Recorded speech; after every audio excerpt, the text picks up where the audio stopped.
मतलब मैं आपको जीरो से हीरो बनाऊंगा, जीरो से हीरो। मतलब अभी अगर सपोज करो आपको केमिस्ट्री का जीरो आता है तो अगले कुछ समय में जब हमारे साथ आप चलोगे तो आप हीरो बन जाओगे। लेकिन उसके लिए गैस की जो स्ट्रक्चर है उसके जैसा होना चाहते हैं। जैसे हम लोग भी अपने जीवन में क्या होना चाहते हैं, स्टेबल होना चाहते हैं कि यार एक अच्छी सी लाइफ मिल जाए, एक अच्छी सी नौकरी मिल जाए, एक अच्छी सी घर मिल जाए, एक अच्छी सी कार मिल जाए, एक अच्छी सी वाइफ मिल जाए, है ना। मैं वो कहना नहीं चाह रहा था लेकिन आपने बोल दिया। So today we are going to start chemistry. Okay, so the question arise, what do you mean by chemistry? What is chemistry? First of all, you tell me. The study of chemicals. Tell me. The study of chemicals, is substance and atoms is known as chemistry. Not accurate, little bit correct. Sir, me. Yes, tell me. So the study of reaction and Okay, answer. Shivam, you tell me. Sir, chemistry is a branch of science which deals with chemical reactions and other substances. Okay, okay. Something closed. So, okay, no problem. I will tell you what is chemistry. The thing, chemistry is a branch of science in which we study about elements, compounds, their properties, their preparation, and all about the chemical changes. This is called chemistry. तो जो chemistry है इसके बहुत सारी branches हैं। Chemistry की जो main जो 3 ब्रांचेज है उसको मैं बता रहा हूं। पहला होता है उसको बोलते हैं इनऑर्गेनिक, इनऑर्गेनिक केमिस्ट्री। क्या बोलते हैं? जो दूसरा होता है इसको क्या कहेंगे? Organic chemistry. जो थर्ड होता है वो क्या होता है? Yes, physical chemistry. And many more branches is there, okay, but mainly for our study purpose we will study about these 3: inorganic compound, organic compounds and physical compounds. Means inorganic chemistry, organic chemistry and physical chemistry. So इसमें हम पढ़ते हैं जिसमें inorganic reactions के बारे में पढ़ते हैं, ठीक है। इसमें पढ़ेंगे जिसमें organic compounds, पहले organic compounds नहीं था लेकिन बाद में डिस्कवर हुआ। जब फ्रेडरिक वोहलर ने सबसे पहले किसका इन्वेंशन किया? Organic compound. सबसे पहला ऑर्गेनिक कंपाउंड कौन सा बनाया गया था? नहीं नहीं, नो, ये ऑर्गेनिक कंपाउंड्स है। ऑर्गेनिक कंपाउंड सबसे पहले, अरे वो मेटल है भैया,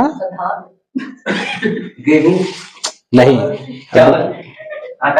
सबसे पहले फ्रेडरिक वोहलर ने NH2CO NH2 को डिस्कवर किया लैब में। इसको बोलते क्या? इसको क्या बोलते हैं आप बताओ? Ammonium, cobalt, ammonia, urea. ये क्या है? यूरिया। यूरिया सबसे पहले यूरिया का डिस्कवर किया किसने? फ्रेडरिक वोहलर ने। फ्रेडरिक वोहलर से पहले एक साइंटिस्ट थे, उनका नाम है वर्जिलियस। उन्होंने विटल फोर्स थ्योरी दिया, है ना। विटल फोर्स थ्योरी में उन्होंने क्या बोला कि जो ऑर्गेनिक कंपाउंड्स होते हैं ना वो केवल लिविंग ऑर्गेनिज्म, प्लांट्स हो या एनिमल्स हो, उनके बॉडी के अंदर ही वो बन सकता है। हम लोग लैब में ऑर्गेनिक कंपाउंड को नहीं बना सकते हैं, ये बात कही थी वर्जिलियस ने। इस पूरी थ्योरी को पूरे दुनिया में सब लोग मान रहे थे, लेकिन उनका जो शिष्य था फ्रेडरिक वोहलर, उसने सबसे पहले यूरिया बना करके विटल फोर्स थ्योरी को किया और बताया। उसके बाद से बहुत सारे साइंटिस्ट आए, कोल्बे आए, एसिटिक एसिड का डिस्कवरी किया, मीथेन गैस का डिस्कवरी हुआ, धीरे धीरे धीरे धीरे, और आज के टाइम में लाखों ऑर्गेनिक कंपाउंड्स हैं। ऑर्गेनिक कंपाउंड्स के बिना हमारा काम ही नहीं चल सकता है। हम क्लॉथेस पहनते हैं, हम जितने भी कॉस्मेटिक की चीजें यूज करते हैं या खाने पीने की चीजें, हर जगह ऑर्गेनिक कंपाउंड, मेडिसिन यूज करते हैं, हर जगह ऑर्गेनिक कंपाउंड्स हैं, ठीक है। तो ऑर्गेनिक कंपाउंड आज इतना ज्यादा हो गया कि उनकी स्टडी डिफिकल्ट हो जाती है। इसलिए इसको स्टडी के लिए IUPAC नोमेनक्लेचर पढ़ते हैं, क्योंकि लाखों लाख हमारे कंपाउंड्स हैं, तो उनका नाम याद रखना बहुत डिफिकल्ट होता है। इसलिए IUPAC, international union pure applied chemist, ये फुल फॉर्म होता है।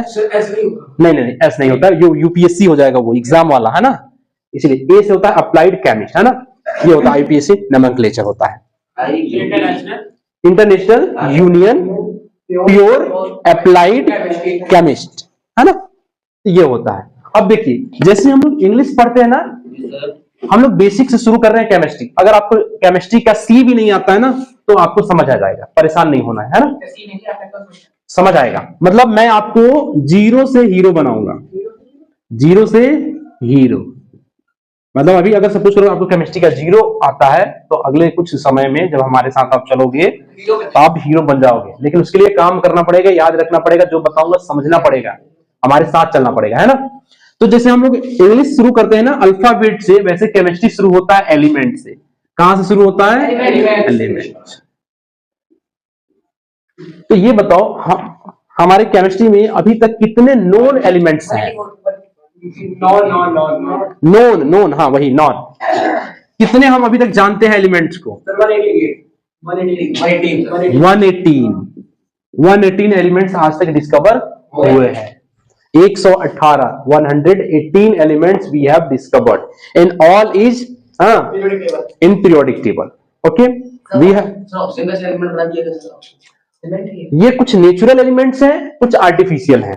तो ऑक्सीजन नेचुरल है, ऑक्सीजन आया तभी तो यहां हमारा सर्वाइवल पॉसिबल हो पाए। ऑक्सीजन को सॉलिड में कर सकते हैं, टेम्परेचर प्रेशर चाहिए, स्टेट ही तो है, ऑक्सीजन गैस है। तो ऑक्सीजन लिक्विड ऑक्सीजन होता नहीं है, तो लिक्विड हम ऑक्सीजन कर सकते हैं, तो सॉलिड में भी ऑक्सीजन कर सकते हैं। हमको टेम्परेचर बहुत माइनस में ले जाना पड़ेगा, हो सकता है कुछ भी पॉसिबल, स्टेट चेंज तो करना है। किस पे डिपेंड करता है स्टेट? हम लोग पढ़ेंगे केमिस्ट्री के अंदर, पढ़ेंगे फेज चेंज कैसे होता है ना। अभी हमारा जो चंद्रयान 3 जो लॉन्च हुआ था, तो जो रोवर गया था वहां प्रज्ञान, तो मून की जो रेवोल्यूशन होता है ना, वो 14 दिन का होता है। 14 दिन वहां दिन होता है और 14 दिन रात होता है। तो वही हमारे पास 14 दिन का टाइम था, उसके बाद वहां रात हो जाए, और जब रात हो जाता है ना, तो वहां का टेम्परेचर ना -118 चला जाता है। हाँ, उस 200 के आसपास चला जाता है माइनस में। समझो जीरो पे आइस बन जाता है, तो माइनस में जाएगा तो क्या हाल होगा, है ना। तो इसलिए प्रज्ञान हमारा क्या हो गया, स्लीप मोड में चला गया, दोबारा वो रिकवर नहीं कर पाए, क्योंकि हमको इतना अच्छा मेटल बना के भेजना पड़ेगा ताकि उस टेम्परेचर को बियर कर सके, है ना। हाइड्रोजन मेटल नहीं है, हाइड्रोजन नॉन मेटल में हम बोलते हैं। हाँ, देखो मेटल की कैरेक्टर शो करता है बिकॉज इसके पास एक ही इलेक्ट्रॉन्स होता है, तो ये कभी कभी इलेक्ट्रॉन दे देगा तो इस पे क्या जाता है, प्लस में चला जाता है, तो इसलिए थोड़ा सा मेटल की बिहेवियर होती है ना। लेकिन ये मेटल नहीं होता है, नॉन मेटल है, तो इसको मेटलॉइड बोल सकते हैं कुछ हद तक, है ना। तो हाइड्रोजन की बात हो गई। अगर हम बात कर ले जैसे हीलियम है, हीलियम हमारा मेटल नहीं है, लेकिन ये भी मेटल का नेचर, क्योंकि इसके पास 2 ही इलेक्ट्रॉन्स होते हैं, है ना। तो दोनों इलेक्ट्रॉन ये अगर रिलीज कर दे, है ना, तो इसके ऊपर 2+ आ जाएगा। तो देखो पॉजिटिव और नेगेटिव मेटल और नॉन मेटल केमिस्ट्री में डिपेंड करता है उनके इलेक्ट्रॉन्स पे। अगर इलेक्ट्रॉन रिलीज होता है तो पॉजिटिव नेचर शो करेगा, और इलेक्ट्रॉन कोई लेता है तो नेगेटिव। अभी वो दूर, अभी तो हम बेसिक्स शुरू कर रहे हैं, आप लोग खींच के ले जा रहे हैं हमको बीच में, है ना। तो हम लोग अभी बात कर रहे हैं बेसिक केमिस्ट्री की। हाँ, एलिमेंट। हाँ, ये तो इंट्रोडक्शन में मैंने यूरिया आपको बता दिया कि यूरिया सबसे पहला कंपाउंड है जिसको हम लोग कहां बनाए थे, लेबोरेटरी में बनाए थे, लैब में। किसी दिन सुना दूंगा कहानी आपको कि कैसे ये डिस्कवर हुआ था। Branch of science in which we study about, if you want you can right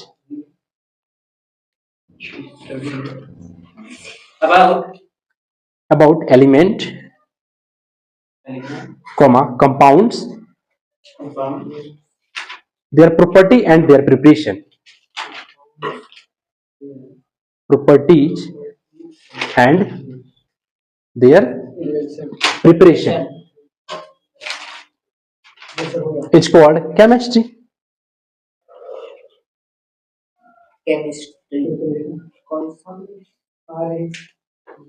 done?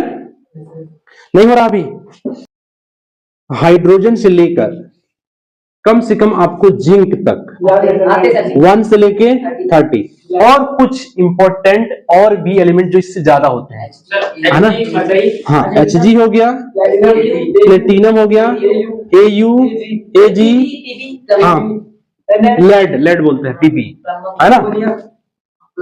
हाँ, तो ये हो गया। तो ये कुछ है, इनको याद रखना। इसका क्या होता है? हाँ, अर्जेंटीना। ये क्या हो गया हमारा? सिल्वर हो गया। तो हम क्या बताने वाले थे, हम आपको ये चीज बताने वाले हैं, जैसे सोडियम है, तो सोडियम का एटॉमिक नंबर कितना होता है? 11। इसका एटॉमिक मास कितना होता है? 23 हम लेते हैं। तो कोई एलिमेंट है ना, इसका अच्छी बात क्या है कि जितना इसका एटॉमिक नंबर होता है, हाँ एटॉमिक नंबर, सपोज कीजिए इसका एटॉमिक नंबर कितना है 11, तो इसमें कितने इलेक्ट्रॉन होंगे? उतने ही इसमें क्या होंगे? प्रोटॉन्स। उतना ही इसमें क्या होंगे? प्रोटॉन्स। मतलब जितना इलेक्ट्रॉन उतना ही प्रोटॉन। और न्यूट्रॉन निकालने के लिए एक फॉर्मूला यूज करना पड़ता है, Z+N। ये होता है फॉर्मूला, A = Z+N। ए क्या होता है? Atomic mass. ये क्या होता है? एटॉमिक मास, है ना। Z क्या होता है? Atomic number, atomic number. और N क्या होता है? नंबर ऑफ न्यूट्रॉन्स, है ना।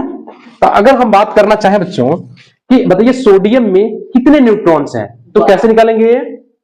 बता लिखेंगे 23 = 11 + N। फॉर्मूला क्या है?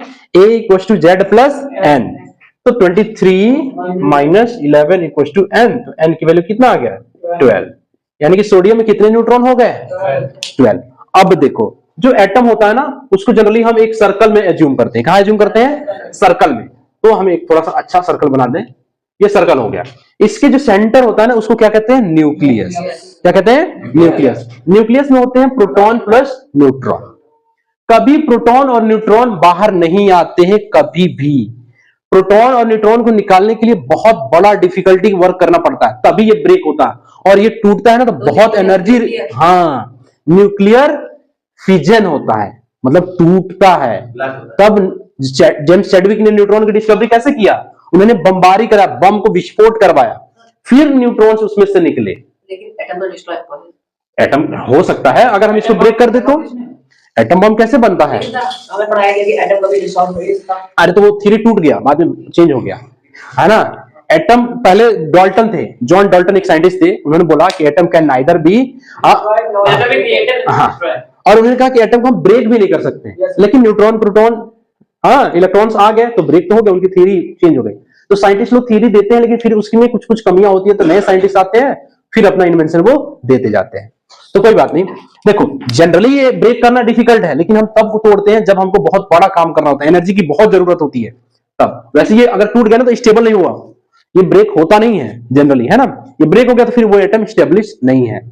तो इलेक्ट्रॉन बाहर होते हैं। कौन होते हैं? इलेक्ट्रॉन। तो कोई भी केमिकल रिएक्शन में इलेक्ट्रॉन ही पार्टिसिपेट करता है। कौन पार्टिसिपेट करता है? इलेक्ट्रॉन। अगर कहीं कुछ भी हो रहा है तो प्रोटॉन कभी कम या बेस नहीं होगा। सपोज करिए, अच्छा, इलेक्ट्रॉनिक कॉन्फ़िगरेशन भी हम आपको बताएंगे, इलेक्ट्रॉनिक कॉन्फ़िगरेशन कैसे करते हैं। अभी तक आपको केवल यही पता होगा नील बोर्स की, है ना, एक बाउल लॉ आता है, उसको भी आप लोग पढ़ोगे, हाँ, SPDF में हम लोग करते हैं। लेकिन अभी फिलहाल आपको यह समझना है कि इसको ऐसे 2 8 1, है ना। पहले जो सेल है उसमें 2 इलेक्ट्रॉन्स, उसके अगले में 8, फिर जो बचा होता है इसमें जाएगा, उसमें 32, फिर ऐसे जाता है ना, 2n² होता है ना। हाँ हाँ, ऐसे हो जाता है। ठीक है, मैं बताऊंगा। अब देखिए, जब भी कोई एलिमेंट है ना, तो वो अपना आउटर मोस्ट शेल के जो इलेक्ट्रॉन्स होते हैं उसको रिलीज कर सकता है, अगर कहीं बॉन्ड बनाना हो तो, है ना। सपोज कीजिए, पता है सारे एलिमेंट्स क्या चाहते हैं? स्टेबल होना चाहते हैं। हाँ, गैस की जो स्ट्रक्चर है उसके जैसा होना चाहते हैं। जैसे हम लोग भी अपने जीवन में क्या होना चाहते हैं? स्टेबल होना चाहते हैं कि यार एक अच्छी सी लाइफ मिल जाए, एक अच्छी सी नौकरी मिल जाए, एक अच्छी सी घर मिल जाए, एक अच्छी सी कार मिल जाए, एक अच्छी सी वाइफ मिल जाए, है ना। मैं वो कहना नहीं चाह रहा था, लेकिन आपने बोल दिया। हाँ, एक अच्छी, हाँ हाँ, ये हर किसी की, हाँ हाँ, तो ये हर चीज की जरूरत होती है, स्टेबल। उसी तरह से जो एलिमेंट्स होते हैं वो भी क्या होना चाहते हैं? स्टेबल होना चाहते हैं, स्थायी होना चाहते हैं। क्या होना चाहते हैं? स्थायी। तो एक इलेक्ट्रॉन अगर सोडियम ने रिलीज कर दिया तो इसके ऊपर क्या हो जाएगा? Plus charge. इसको कहते हैं केटायन। क्या कहते हैं? केटायन। तो कार्बन क्या चाहेगा कि यार हमको कहीं से 4 लोग मिल जाए। तो मान लो एक हाइड्रोजन यहाँ घूम रहे हैं, एक यहाँ घूम रहा है, एक यहाँ घूम रहा है, एक यहाँ घूम रहा है, सबके पास एक एक इलेक्ट्रॉन है। तो कार्बन ने कहा यार हमारे पास एक है, आओ हम मिलके कुछ करते हैं। ये कहा आओ हम कुछ करते हैं, ये कहा आओ हम कुछ करते हैं, ये कहा आओ हम कुछ करते हैं। तो अकेला कार्बन ने 4 हाइड्रोजन को बैलेंस कर दिया, और पता है क्या बना लिया? ये सब शेयर कर रहे हैं भाई, एक शेयरिंग कर रहे हैं। तो ये CH4 बन गया। क्या बन गया? CH4, यानी कि मीथेन बन गया। क्या बन गया? मीथेन गैस होती है ना। हाँ, मीथेन गैस बन गया। समझ गए? तो इसको कहते हैं कोवैलेंट बॉन्ड। क्या कहते हैं? Covalent bond. ये शेयरिंग हो रहा है ना, अभी मैं बताऊंगा आपको एग्जाम्पल की, जब पॉइंट पढ़ाऊंगा ना, और म्यूचुअल सेविंग होती है। हाँ अभी मैं आपको बताऊंगा कि जो क्या होते हैं, क्या शादियां होती है ना, वो 3 तरीके की होती है ना। मैरिजेज जो होती है, जब भी हम marriage, court marriage, arrange marriage.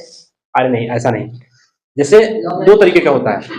जैसे मान लो, सुनो बात समझो, कि एक प्लस है एक माइनस है। जैसे मान लो लड़के वाले हैं, तो वो दहेज लेते हैं तो वो निगेटिव हो गए, वो गरीब है तभी दहेज ले रहा है। लड़की वाला दे रहा है तो अमीर है, समझ रहे हो, इसलिए दहेज लेना पाप है, दहेज नहीं लेना चाहिए। अमीर में भी लेते हैं,